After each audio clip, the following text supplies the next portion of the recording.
I'd been reaching out to our buyer at Wegmans for, 6 to 7 months with no response. Like religiously every single week I would leave a voicemail, I would email, and I would get nothing. And so since she wasn't opening the front door, I found a window on the side. You're listening to Side Hustle Pro, the podcast that teaches you to build and grow your side hustle from passion project to profitable business. And I'm your host, Nicaila Matthews-Okome. So let's get started. Hey guys, welcome back to the show. Today in the guest chair, we have Denise Woodard, the founder of Partake Foods. Partake Foods provides meals and snacks that are delicious, safe, and nutritious for conscious eaters. They are free of gluten, the top 8 allergens, and artificial ingredients. Made with real foods like sprouted grains, fruits, and vegetables, Partake products give peace of mind to those with dietary restrictions and simple enjoyment to those without. So in June 2017, Partake debuted 3 flavors of mini cookies to independent natural food stores in the Northeast. Since then, distribution has now grown to include Whole Foods, Wegmans, and over 150 other retailers, as well as Amazon and the Partake Foods website, of course. Partake's Foods has even been featured by People, Reader's Digest, and Babbel. On today's episode, we get into why Denise is so passionate about gluten and allergen food to begin with, how she, a non-baker, was able to start a meal and snack brand, and the pivotal point when she made the decision to leave Coca-Cola to pursue Partake full-time, plus so much more. So let's get right into it. Denise, welcome to the guest chair. Thank you. I'm so excited to be on. I'm very excited to have you. As someone who is a hypochondriac, some would call it, I have diagnosed myself with a little bit of gluten intolerance. I have no idea if this is true, but I'm curious to know, why were you so passionate about starting a gluten-free food company? So I spent my career previously in consumer packaged goods and was at Coca-Cola working on entrepreneurial brands. And so I was very interested in the entrepreneurial food and beverage space, but didn't have an idea. But that changed in early 2016. My daughter was around 1 at the time. And I remember it was a Wednesday afternoon, and our nanny screamed from the living room, and she'd taken a bite of this snack that was made out of half peanut and half corn. And as soon as she bit into it, her lips began to swell. She had trouble breathing. She turned blue in our living room. Thank God we live really close to a hospital. But I don't have food allergies. My husband doesn't have food allergies. And so they weren't really on my radar. But after that, we learned that my daughter suffers from multiple food allergies. And so Partake was born out of a desire to make better for you snacks that actually taste good, that my daughter and other children who suffer from food allergies, or those with self-diagnosed gluten intolerance, yes, enjoy. Thank you. But oh my God, how terrifying. That sounds so horrific as a parent to have to experience that. Now, at what stage, after going through that experience, coming back from the hospital, did you say, I'm actually going to start this? Or did you at first try to find some products in your local grocery store? We definitely tried to find things. And so we live in Jersey City, right across the river from Manhattan. So we have every kind of health food store you can think of, like, at our disposal. And so I went to look for things that had good ingredients and tasted good. And what I was finding was things that had ingredients I felt good about, my daughter would literally refuse to eat. It was terrible. And I'm not gluten-free or vegan. And so I always equated those things with healthy, but very quickly realized it could mean full of gums and starches and a ton of sugar. And so the idea for Partake was probably about 4 months after our food allergy scare. And once again, we were back in our living room, and our wise nanny was like, why is your 1-year-old on a paleo diet? And I was like, that's a good question, but it's because I can't find anything that she can eat that I want to give her. I'm working like crazy, traveling like crazy. Like, I don't have time to make every baked good from scratch. She's like, you should start a food company. It's like, you know what? I should. And I think at the time it sounded a lot easier than it's proved to be, but now I'm so passionate about it, and we're so far down this rabbit hole that we're going to keep going. Yes. And at the time, so you were working at Coca-Cola. What did your role there entail? You said you were traveling a lot. Yeah, so Coca-Cola has a venturing and emerging brands division where any healthy brands that Coke has either invested in or acquired outright sit. So like Zico coconut water, Honest Tea. And so I led sales for everything that was non-traditional brick and mortar retail. So everything from bringing Honest Kids to Chick-fil-A to getting our products on Delta Airlines or getting them into Google or Facebook or Twitter's headquarters. So had an experience to work with a wide group of really passionate entrepreneurs on brands that I actually really felt good about and was proud that Coke had acquired or invested in. That is amazing. I'm glad you broke that down because I did not realize that. And, sometimes the title just really gives no kind of inkling into what you actually do. Isn't that funny how life works? Like here you are about to create this emerging brand that is gluten-free, allergen-free, and you're working in this role. Did that influence or help your process at all? Definitely so. I think seeing so many, I don't want to say regular people, but regular people who had jobs that weren't in CPG, who just had some sort of personal issue that they were passionate about, and turning that into a viable business that provided jobs for other people and made products that helped other people. Like seeing that actually come to life definitely gave me a lot more confidence, because had I transitioned from, I was at Coke for 10 years and 8 of those years I worked on like Coke, Diet Coke, and Sprite. And so I didn't have any glimpse into the entrepreneurial side of the business. And so had I not seen that, I don't know that I would have had the courage to take the leap and do it. So it's very interesting how the stars have aligned on our journey. Absolutely. And I think that will be encouraging for people who are listening now, because sometimes making that shift within a company just to get closer when maybe you don't know what your next step will be, but exploring what's available to you within your company can be just what you need to trigger that next move, that epiphany, or what have you. So now back to Partake. Were you also a good cook? Were you a good baker? How did you start developing the recipes? So I like to say I'm a decent cook, but I'm a pretty bad baker. But arrogantly, I thought, well, I'm really passionate about this. It can't be that hard. And so I went and I literally spent hundreds of dollars at Whole Foods thinking that I could just kind of read blogs and cookbooks and figure out how to make this magical, delicious, nutritious, allergy-friendly cookie. I failed horribly at that and realized that was not, like, we would not have a company. We would have never launched it had we been relying on my baking skills. Okay. Thanks to some like good old LinkedIn stalking, I literally looked up every company that I felt like was doing a decent job in this space and found all their ex-employees and just started contacting people and asking, hey, do you know anybody who can formulate? Do you know any food scientists? And we found a woman who's been a dream to work with and is an equity holding team member of ours now. All right. And I'm glad you brought up the equity holding, because I was going to ask you how that worked. When you bring someone on before you're making any money and before you really know what the company will become, how do you get them to buy into your vision? I think it was just, we got on the phone and we hadn't even met in person initially. And we talked for like 3 hours. And I think she really saw my vision for the company, believed in what we were doing, and was really willing to come on board without any like actual monetary, a very, very minimal monetary compensation, like 95% less than her going rate, but was willing to take a small equity component in the company. And I think it was because she believed in what we were doing and me as a founder. Now, what were your first steps together? How did you start developing the recipes? Were you in the same state? We were not. So we didn't meet in person until we showed up we manufacture our products in a small town in Idaho. And so we showed up in Idaho together after she had like created some stuff in her kitchen and she had sent me samples that I'd tasted in my kitchen, but it was all done very remotely. It's interesting because all of the contractors and part-time employees we work with none of them are here. And a couple of them I've been working with for over a year and have never met in person. I can relate to that. Now, why Idaho? So I knew that in doing this, I wanted to create a scalable company. I wanted to build something that would make a difference in the lives of lots and lots of people.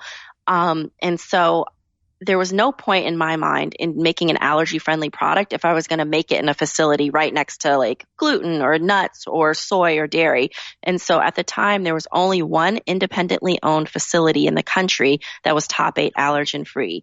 And they work with some of the biggest gluten-free companies in the country, and they don't really work with startups. And so that was another one of those, like, hop on the phone and just have somebody believe in your passion and your vision for the company. And definitely, like, deal was not done after phone call number 1. one or two or three, but with persistence and maybe borderline stalking, we were able to get them to agree to work with us. And we've been working with them for a couple years now, and it's been great. So who are you stalking? And did you find that person on LinkedIn too?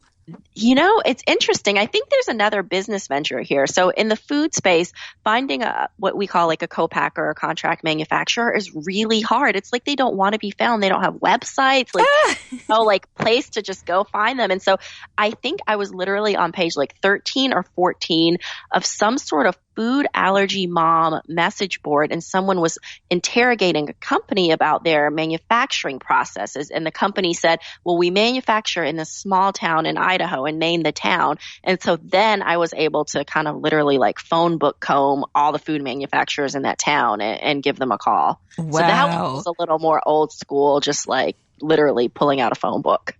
That is persistence, because first of all, what is a phone book, right? Where can I find one today? Oh my gosh. So what happens when you meet in Idaho? Were you finalizing products or still testing them out? We were finalizing. And so luckily the person we're working with, she's been an absolute dream. She has a really extensive background in product commercialization. So she's taken several things kind of from idea to finished product on shelf. So she felt really good that with the samples she had provided me, she'd be able to go in and within a day or two of work, we'd be able to have something that we would be ready to sell to retailers. And thank goodness she was right. So once we were there, it was really just bringing the formulas that she'd created to life. Awesome. And this co-packer, so does this mean they're putting the cookie together and they are also packing it into the boxes? Exactly. Yep. So we ship the ingredients to them. They bake everything, package everything, and then it goes out to different retailers. Wow. Did you ever at any point think of doing this in your own small kitchen as just a test? So maybe it's a blessing in disguise, but in New Jersey, there's no cottage food law. So you actually can't legally sell product you've made in your kitchen to anyone. So otherwise, I probably, had there been a commercial kitchen opportunity available, I probably would have tried that. Had I been able to make it in my kitchen, I probably would have tried that. And so I've kind of considered it a blessing and a curse. It made us have to go fairly big pretty quickly, but otherwise I may have been scared to take that leap to move to a co-packer. Got it. And how long did it take you from the idea to that trip to Idaho to finalize? It was 1 year. So it was June 2016 when we were in my living room and Martha said, you should start a food company. And it was July 2017 when we did our first production run in Idaho. How big was that production run? How did you decide how big of an inventory load you wanted? So it was partially decided for me because it's such a large manufacturer that we're working with. They obviously didn't want us to go out of business before we were in business, but they have minimum, their mixer is a 500-pound mixer. So it can only hold it has to hold at least a certain amount of product. So I think we probably got maybe 3,000 boxes out of that run. And so they took it easy on me because it's much smaller than they would normally mandate. But it was a lot more than I knew what to do with. We'd had a Kickstarter campaign we needed to fulfill, probably about 1,000 boxes, but I had a storage unit across the street from my house, a climate-controlled storage unit with 2,000 boxes of cookies in it. And I was like, okay, these need to be sold ASAP. Yes. And we didn't have any commitments from retailers or anything at that point. So tell us about the Kickstarter now. Or what stage during that year did you start the Kickstarter and how much did you raise? So we did the Kickstarter October, November 2016. So we had a name, we had package renderings, we had kitchen samples, and we knew why we were doing what we were doing. And so a large part of it was to build community around Partake Foods and to make consumers aware of what we were doing prior to launch. And we ended up raising about $30,000. Okay. So in that whole Kickstarter, in that fundraising phase, what stands out to me is that you said you really wanted to let people know what was coming. And was it less about the money or more so about the marketing? It was more so about the marketing, but if I could go back and do things again, I should have done more research on this, but Kickstarter, in terms of their consumer, it's not my consumer. The food allergy mom doesn't even know what Kickstarter is. And so it ended up being a lot of friends and family and us begging our networks, support and share this and share this. And so, it ended up turning out great, But for the effort that we put into it, I don't know that Kickstarter was the right platform for us. That's good to know. And it's good to know where your audience is too. Where would you say that allergy friendly conscious mom is these days? So we also, once we started selling the cookies, I was literally just like selling them out of my car for 8 months to stores in New York and New Jersey. And I demoed like crazy. Like every other day of the week, I was doing a demo. And I very quickly realized the food allergy mom actually isn't our consumer yet. And I should have known this being one, but there's just a really high barrier to entry with that consumer because if you give your child the wrong thing, like the negative ramifications are huge. And so until a brand has built a lot of brand equity and is showing up in all the retailers that this mom trusts, it's really hard to convert them. But luckily, there's a lot of people, I think the stats say like 100 million, who are kind of like you, self-diagnosed gluten-free. Shout out to us. There's a lot of people who are on free-from diets, whether that's soy-free or dairy-free, and not necessarily out of medical necessity. And so we're finding that those people are buying our products, and we're finding them at different like vegan expos, gluten-free fairs. We do a lot of partnerships with like local yoga studios, mommy and me classes. Pretty much, it sounds very cliche, but anywhere healthy millennials are is where we're finding consumers that are resonating with the brand.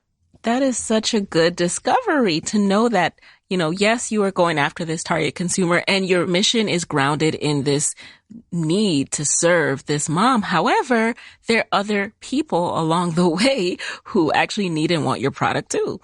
That is such a good discovery. Now, you mentioned demoing. What does that mean? How do you get the opportunity to demo or take the opportunity to demo?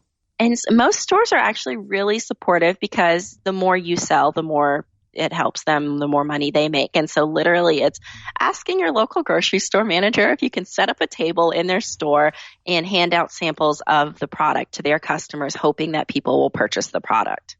So what's also interesting to me about your business is it was very important to you that this tastes good. And it's hard to believe that with all these products out there that are health conscious and gluten-free, that it's so hard finding good tasting stuff. That said, I've tasted a lot of cardboard in my quest for healthy snacks. So how did you solve for that? I will say, I think our food scientist is an angel. I gave her some metrics in terms of, I knew we wanted to include fruit and vegetables in every cookie. I knew we wanted to have considerably less sugar than everyone else. And I knew I wanted to use more nutritionally stable flours like sprouted buckwheat, sprouted millet, oat, and cassava versus some of the like white rice flour and other flour options that usually exist in gluten-free cookies.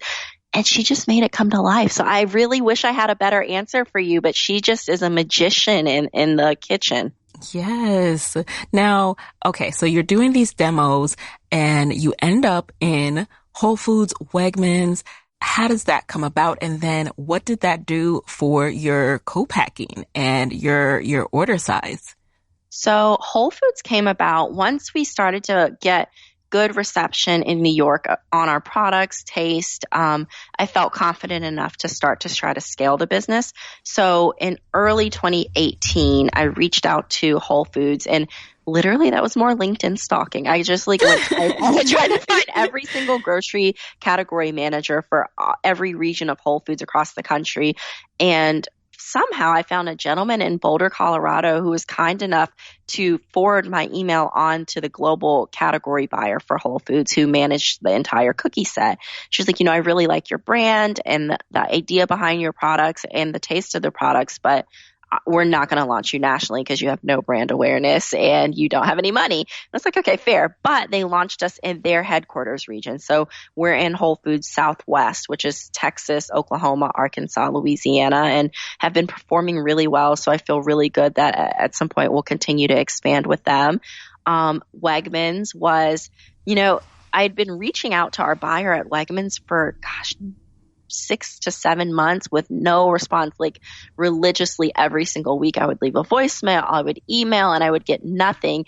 And so since she wasn't opening the front door, I found a window on the side, which was the distributor who was bringing the products to Wegmans, I found was presenting products to the buyer. And so I went the distributor route, and he was a huge fan of our products, and turned out he was gluten-free and vegan as well. And so we were in like 2 weeks after that. And I was like, gosh, I should have done this a lot sooner rather than the traditional route. Wow. You found a window. Did y'all hear that? You couldn't get in the door, so you found a window.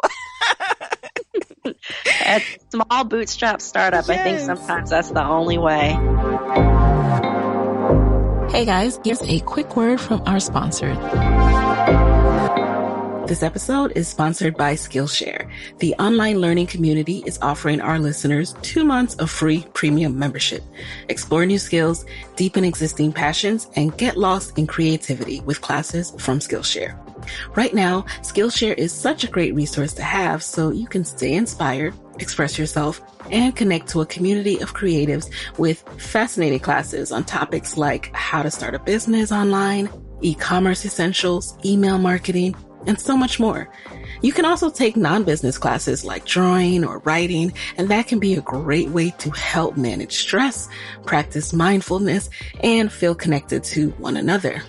I recently took a Skillshare class called Context is Key, Social Media Strategy in a Noisy Online World, and I just found it so valuable as a refresher on creating a channel-specific social media strategy for my brand. So as you can see, Skillshare offers classes designed for real life and all of the circumstances that come with it. Creative self-discovery and expression can settle your mind. I know it does for me. And spontaneous acts of creativity can help break up the routine of a day indoors. So Skillshare short classes are a perfect fit for that. And you'll create real projects and get the support of fellow creatives who provide encouragement, communication, and inspiration. So explore your creativity at Skillshare.com/sidehustlepro, where you'll get 2 free months of premium membership. That's 2 free months of premium membership at Skillshare.com/sidehustlepro. Now, at this stage, how are you juggling your director role at Coca-Cola, your family, your husband, your kids, or your daughter? Yeah, how are you making this work?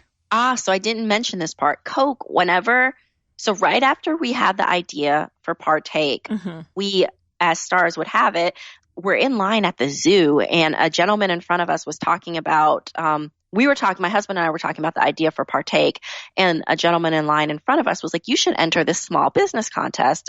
It's called the Start Something Challenge. It's for small businesses in New Jersey, and it's sponsored by like JP Morgan and Blackstone. And so we entered, and we ended up winning with just an idea. And that's really when I was like, okay, I'm going to do something with this. And so during that process, we got some media coverage. And the last thing I wanted was for my boss at Coke to see me on the newspaper, like selling cookies. Yes. I had to tell Coke pretty early on after I had the idea what I was doing. And they gave me the ultimatum of, you can stay here until you start selling products to the same customers we sell to, which is pretty much every store in America. Yes. So it was a nice kick in the butt, because once again, kind of like that commercial kitchen versus co-packer thing, I probably never would have had the courage to leave my job, because I enjoyed it. I really enjoyed the salary. Yes. And so I don't know that I would have had the courage to leave. And so I had to leave Coke in August of 2017 when I started selling cookies. And so I think that was another thing that made me like hustle even harder, because I was like, we have to start making up for the income that we're losing without me.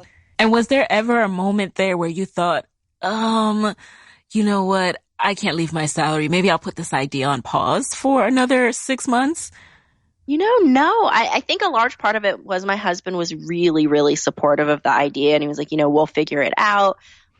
And I just felt like so many things had aligned. Like the food scientist we work with, she's nearly 50. We found her the 1 year of her career that she was doing freelance work. And then the co-packer had agreed to work with us at this point and doesn't work with startups. And so many things were working in our favor that was like, if I don't do this now, I never will, or somebody else will, and I won't have the opportunity to. Yes. And I'm so glad you were able to have that conversation with Coca-Cola. I think a lot of people are scared about having that conversation with their job. It's great that you were able to have that conversation, but I think it was such a direct conflict of interest that you definitely had to. Mm-hmm. All right. So now It says you started out with 3 flavors of your mini cookies. So how did you narrow down the flavors? Was there any kind of focus group involved? And then what happened once you put them on the market? So it was very rudimentary focus group. So it was literally like a survey monkey, and I sent it to 10 mom friends, and I asked each of them to send it to 10 more. And so I think we ended up getting to somewhere between 400 and 500 responses. And a lot of it was around, does your child have food allergies? Are you sensitive to do you buy nut-free snacks for your child even if they don't have allergies? What types of flavors do you like to see in products for your child? And so that's how we got to our original 3 flavors. We had a chocolate chip, a carrot oat, and a sweet potato millet. We've since added 2 new flavors, double chocolate chip and birthday cake. And we're finding that birthday cake is actually becoming the fast favorite in terms of our retail sales. All right. You know what I love? When I look on Amazon and I put in Prime only, I see Partake Foods as an option. How Yay! does that work? Because I imagine, I don't know how shipping and working with Amazon works, but how do you preserve the quality of your ingredients while still having it inventoried in different places? So for Amazon, we're still on their Seller Central platform, which means literally we are shipping stuff out either from our co-packer or from our warehousing space in New Jersey to Amazon on a weekly basis, depending on how what they expect our inventory levels need to be based on our sales. And so we own the product until it's sold by Amazon, fulfilled by Amazon.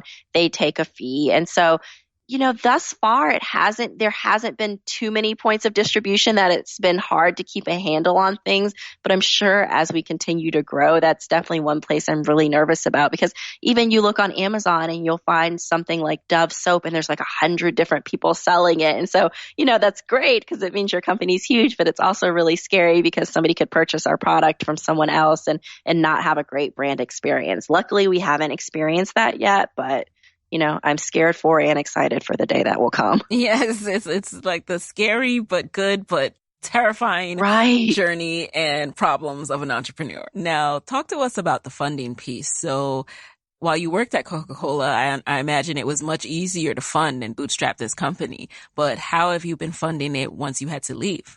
So once I left, we did the Kickstarter campaign. That was $30,000. And then during the winter of 2017, so going into 2018, we raised a small amount of friends and family capital. We did have a couple of institutional partners come in. So we were in Google's Black Founders program in 2017. And through our presentation there, we met Backstage Capital, who invested in women and minority and LGBTQ founders. So they invested in our friends and family round. And then SoFi Ventures, the student loan people, they have an entrepreneur program that we're a member of. So they invested in our convertible note as well. And so that was really to help support Wegmans, Whole Foods, the additional probably 150 stores that we launched in 2018. And we're in the midst of raising capital right now, which has been quite the adventure, to put it mildly. Right. So how is that going? How do you approach and structure your raising? So we are looking to raise up to $1 million right now. We're probably 2/3 of the way there. A large part of it came through friends and family again. And when I say friends and family, I'm using that term fairly loosely. It's like a lot of my husband's old colleagues have told a friend who told a friend, and kind of through our social networks, not necessarily true friends and family. Mm-hmm. And then we've been on the angel network circuit like crazy. I never knew there were so many angel groups in New York. New York Angels and Empire Angels and 37 Angels, so many angel groups. So we've been on the angel circuit really hard. And then talking to a couple of family offices and funds that are specifically interested in investing in underrepresented founders. Early on in our fundraising, I went after, I don't want to call them the more glamorous, but the more well-known funds that had invested in kind of the shiny up-and-coming companies, and got so many well, I don't think you'll be able to do this, and I don't think this market is big enough, and I don't think so many just holes poked in everything. We don't invest in food and beverage, but clearly I've just looked at your portfolio online and right. in food and beverage. And so I quickly, probably a month of that, I was like, this is obvious. This is not the path for us. And so I think the path for us right now to get to the capital needs we have is through angel investors and through funds that are specifically interested in investing in women founders, minority founders, and other I can't talk today. Underestimated groups. Yes, that happens to me too. Trust me. So that's interesting that you say that, because I've been hearing more founders of color, women founders talk about this angel, that path. So what about going after angel investors feels and is a different experience than the traditional VC big boys that you hear about? I think for the angel groups that we've talked to, it's nice because they're fairly large groups. So a couple of them, 40 to 70 people. And so the nice thing is that each one of those people is an accredited investor who can write their own check. And so everyone comes into that room with different experiences. So there's some women who want to support women founders. We've met several men who are like, my grandchild has food allergies. I think this is fantastic. And so I think you're able to tap into a much more wide swath of people, whereas not to be stereotypical, but a lot of times like your traditional VCs, like the background is, finance and Ivy League and just not necessarily as wide of a range of people that you're going to interact with. That's good to know. And then as far as tapping into these, do you find it to be more accessible? So when you say like, especially in the New York area, how do you even approach and get in front of the angels? I think most of them have online submission processes, and then a couple others, back to that LinkedIn stalking, I found the founders of and just cold emailed. And thus far, I think all the groups that we've reached out to have been receptive, which has been really nice. So once you have that million, what is the next step? Where are you trying to take this? And why do you need this million in order to do it? So right now I'm the only full-time employee. So we probably need to bring on another headcount, and we have a good bench of potential first and second and third employees, hopefully, who will still be interested in working with us and around when we're ready to hire them. But we'll bring on our first full-time employee. I haven't taken a salary to date, so I will start taking a salary. And then from a marketing perspective, we're looking to finish the year in about 2,000 stores, and we figured we have a good grasp on how much it takes in terms of like demos and social media advertising to support each retail store that we bring on. So a good portion of that will go to marketing, and the remainder just goes to working capital for us. There's a lag because, we have terms with our ingredient suppliers. Like we can usually pay them 30 days after we purchase, but then it's our retail partners that sometimes aren't paying us on the terms. And so just being able to bridge that with some additional capital is really important as well. Speak on it. It's very important to have that working capital. And when you rely on people to pay you in order to pay other people, that's a dangerous line to walk. And you would think so, and I was very naive about this going into it because I thought, if you have all these big companies, of course they pay on time, but they're worse than our small independent It's stores. The biggest companies. It's the biggest companies that are the most on. Oh, anyway, I digress. Yeah. Now, let's talk about the marketing piece, because you mentioned with more money, you'll be able to do more marketing. What have you done so far on a scrappy budget, just hustling? So we do a lot of in-store demos. We found that, a lot of times people hear gluten-free, dairy-free, soy-free, and think taste-free. And so, but once they're willing to try our product and have a chance to try our product, we find that we're able to easily convert people. So we do a lot of in-store demos. We do a lot of targeted social media. We do local events like vegan festivals and gluten-free festivals. And one interesting thing I wasn't necessarily expecting when we launched, considering I thought our consumer was going to be food allergy moms, we found that our highest repeat customer rate is with multicultural females. And so we're going to engage more in events like Blavity Summit 21 conference this year, and we're looking at Essence. And so going where the people who have been showing interest in our product and who have been buying our products, whether that's vegans or gluten-free by choice or African-American women, that's where we're going this year. All right. And yeah, I think that is so smart and so on the money. You're speaking to your customer right here. And it's so interesting because for a long time, I would say, this gluten. And my husband would be like, do you even know what gluten is? What is gluten? No, our house has gone gluten-free since our daughter's diagnosis with the allergies. And none of us are have an anaphylactic response, but like there's a definite like marked difference between when we eat gluten and when we don't. So I totally understand your gluten intolerance. Yes. Now let's talk about the mental and physical roadblocks. As someone who has really invested her all into this, and I can tell that you are just all in. What have been some of the mental or physical roadblocks that this business has led to you having? I think it's the lack of self-care. And I know self-care, the whole phrase just seems so like cliche and it's everywhere, but it's so critically important. Like, I mean, in full disclosure, like I never had any issues with anxiety or anything before starting this company, but I think the constant like 18, 20-hour work days, working 7 days a week, like it can just really like screw you up. Yeah. And so if you don't take the time to work out or to meditate or to do whatever it is that brings you a little bit of peace, like it's just not sustainable. So I think for me, it's just really trying to make time for self-care and prioritize like taking care of me. Because it's like, you know, if I'm not working, I'm trying to make sure that everything is good for my daughter and for my husband and checking in on friends and family. And sometimes you forget to check in on yourself. And so just like really making that a priority and not just saying it, but actually like carving out the time to do it, I think it is definitely something that I'm working on. Good. And, you know, I think it's also stressful, and I can imagine there being anxiety because you had a 2-income household and you told us you don't take a salary. So as much as you have your husband, I think people always assume that, oh, if you're an entrepreneur who's married, it's okay because your husband is taking care of everything. But I can imagine that caused shifts in how you guys lived your life, going from 2 incomes to 1. Definitely so. And I think, you know, I underestimated how different it would be, but you know, like when we raise this money, I could choose to take a more significant salary, but I'm so all in on this business and wanting to pour like as much as we can back into the business that we're just not going to do that. And have you had to shift, for example, family vacations or even the care for your daughter just to scale back a bit? You know, I think it's me that suffered. A lot of the stuff I used to do, like the self-care stuff, like the manicures and the pedicures and the massages and the hair appointments. Like if you saw me right now, you'd be like, "Where trained? It ran you over."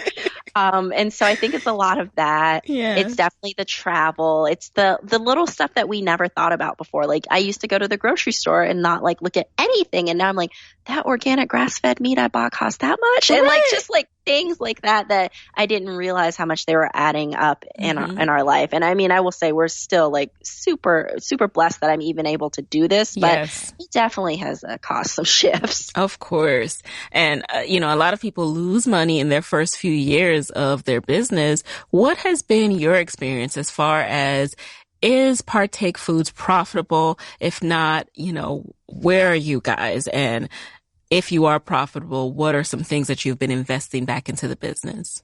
So we're not profitable yet, but I think that if we can get to about 850 stores, which we should hit in Q3 of this year, we will be profitable. If we're able to, and I think that's a function of us keeping things so lean. That's like me and one employee. That's us not having an office space. That's like none of the fancy stuff that people like associate with a lot of startups. So it's like just bare bones, but we can invest in marketing. We can invest in the business. We can continue to grow the velocity and grow the revenue and be profitable, which is much more what I'm concerned about than like getting an office space. So hopefully by the end of this year, we will be in a space where we are profitable. All right. And does it matter where you're living? Like, do you want to be closer to your packer, or does any of that affect how you're able to operate the business? You know, it's interesting that you asked this question because we've been talking about this at home this week because we live right outside of New York, which is such an expensive area. And I've been where we're talking about maybe we should just move somewhere else because I could really live anywhere. Because, you know, it's nice to be able to go into the stores that we're in, but for the most part, honestly, my days are spent on the phone and on conference calls and in meetings and not necessarily in the stores.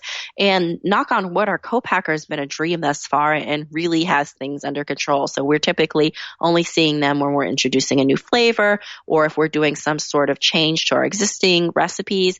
So I don't think it matters where you live. And so I've seen a lot of food entrepreneurs move to less expensive places with less expensive costs of living to be able to invest more into their business. So, it's something that we're actually considering as well. Okay, up in the air. And as far as what's next, do you see yourself expanding into other areas of food? Definitely so. So my vision for Partake is that we will make meal and snack options that are delicious, nutritious, and allergy friendly so that everybody can enjoy. And so I think that our next couple of products will be in the snack category, but longer term, I think of like Annie's Organic and think they did a fantastic job cleaning up kids' products, and think about doing something similar with Partake, but for products and making them allergy friendly. Got it.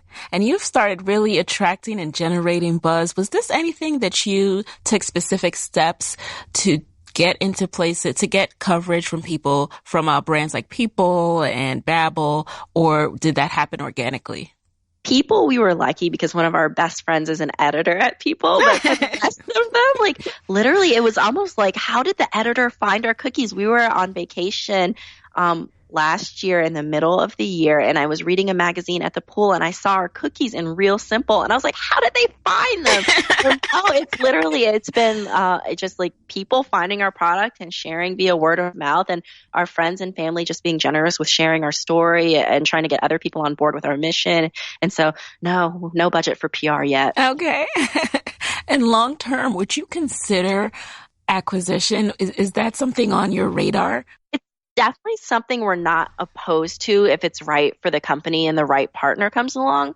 Because I spent so much time in big food, I think sometimes big food gets a bad reputation that's not necessarily deserved. And I think that if we've built the right brand platform and we find a partner that's on board with that and going to continue to make products that meet our mission, that there's a lot of synergies that we could probably see from partnering with a larger food company.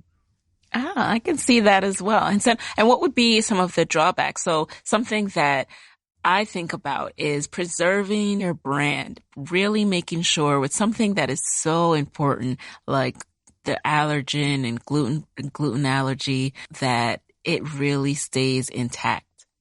I think there's that fear.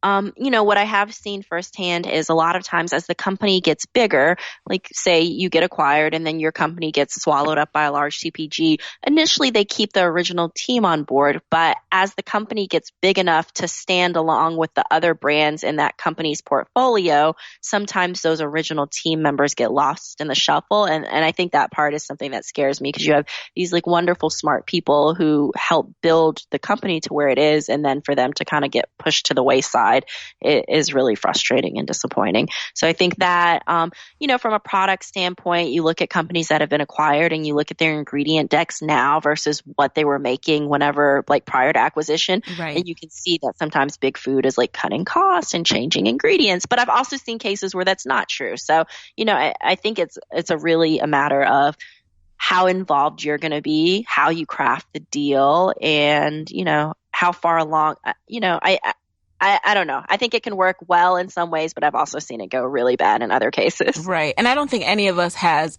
there's no right answer to this. So it's really me more just having the conversation with you because it's something that I think anyone who's building a big business has to consider at some point. What does it mean? What does it look like to continue to be the owner here? What does it look to sell? And how do you preserve that original product? I'm interested to see what happens in the food space and if companies start to IPO, because there's some companies like Chobani and Siete Foods is an up and coming company that makes better for you Mexican food. And they just raised like $90 million to create a $1 billion brand. And so I think there may be an opportunity if food and beverage companies are willing to hold out longer that maybe we'll start to see exits in a different form, not necessarily through acquisition or the founder having to stay on forever. So I don't know. Yeah, we don't know. All right. So with that, why don't we transition into the lightning round? You just answer the very first thing that comes to mind. Are you ready? I think so. Okay. Number 1, what is a resource that has helped you in your business that you can share with the Side Hustle Pro audience? LinkedIn. I think I took LinkedIn for granted before, but it's been so refreshing to me to see how many people are receptive to like crazy people cold emailing them on LinkedIn. So I would say LinkedIn. Okay. Number 2, what's been the best business book or podcast episode or industry event that you've consumed in the past year?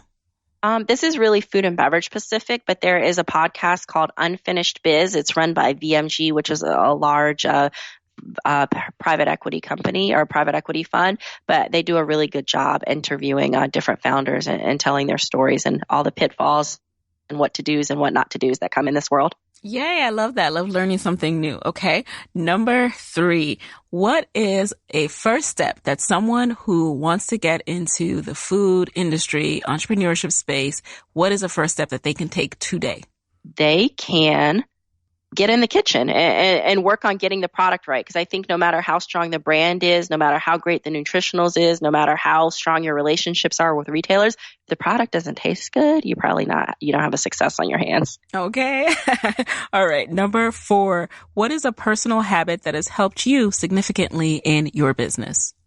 I make a point twice a month to talk to an entrepreneur whose company has failed. I think a lot of times we talk to everyone who's like on fire and they're killing it. And like, I want to know about the companies that died, especially the companies that I thought had a ton of potential and died. And like, what should I avoid doing to end up in that situation, to not end up in that situation? I love that. Okay. And last question, number 5, what is your parting advice for fellow women entrepreneurs who want to be their own boss, but are worried about losing a steady paycheck? I think you can start small. I know that my story necessarily didn't convey that completely, but like with our co-packer, we were willing to negotiate where they were able to negotiate like a teeny tiny run for them. And so I would say start really small to keep the cost as minimal as possible. There's a ton you can do as a solopreneur. I'm still a solopreneur and we're pretty far along. So I would say start small, like something small can turn into something huge at the drop of a dime. So you don't have to like go big or go home from day one. All right. And what is the best way for people to connect with you and Partake Foods after this episode? So our website's www.partakefoods.com. Please follow us on Instagram. Our handle's Partake Foods. And just like every other startup founder, my email is my first name at partakefoods.com. So feel free to reach out to me. I'm Denise at partakefoods.com. Oh, thank you. That was very generous of you. All right, guys. So there you have it. Hey guys, thanks for listening to Side Hustle Pro. If you like the show, be sure to subscribe, rate, and review on Apple Podcasts. It helps other side hustlers just like you to find the show. And if you want to hear more from me, you can follow me on Instagram at Side Hustle Pro. Plus, sign up for my 6-foot Saturday newsletter at sidehustlepro.co/newsletter. When you sign up, you will receive weekly nuggets from me, including what I'm up to, personal lessons, and my business tip of the week. Again, that's sidehustlepro.co/newsletter to sign up. Talk to you soon.